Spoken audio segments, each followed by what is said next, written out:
This is a controversial take, but I do actually think Scott Morrison deserves his place on the King's Birthday Honours list. Former Prime Minister Scott Morrison was among those to receive the top honour.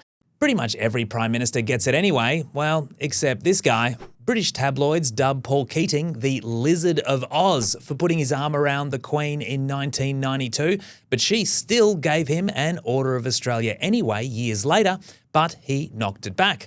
He said that sort of stuff should only go to people whose work isn't recognised. People like Scott Morrison, who wasn't recognised for all the work he did in those ministerial portfolios. I wonder why that was. Mr Morrison had himself secretly sworn in as Resources Minister, Finance Minister and Health Minister. But Morrison definitely deserves credit for how he tackled COVID. Come on, I clearly said tackled COVID. We're trying to sing his praises. Take me to the April sun in Cuba. Oh. Now I know you're not taking it seriously. Anyway, ScoMo was always a PM who knew his responsibilities. Like when asked if going to Hawaii during a bushfire crisis was a good idea, he helpfully reminded us of what his role is.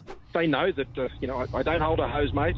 So I won't accept anyone saying Scott Morrison doesn't deserve this honour from the King. He was the PM through a pandemic, he got AUKUS over the line, and he gave us this unforgettable press conference moment. The 19th of February, Minister Hunt should get a knighthood just for that.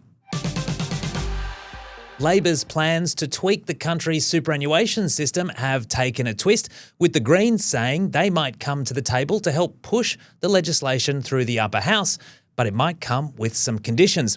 Here to help us understand where this goes next is Federal Politics editor Katina Curtis. Katina, what do the Greens want to help Labor pass this bill? The Greens' position on this bill is actually basically the same as it has been for the last 2 years, which is that they want to see the threshold where the extra tax kicks in to be $2 million instead of $3 million as Labor's proposed, and they want to see that threshold indexed. Now, the kind of proposal to index the threshold, which would be to kind of automatically increase it, as inflation and wages go up and people's superannuation contributions go up, that's fairly across the board in Parliament. The idea about lowering the threshold is solely with the Greens. I don't know whether the government will bend on getting it down to $2 million, though obviously that would net them a bit of extra tax, a bit of extra revenue on this.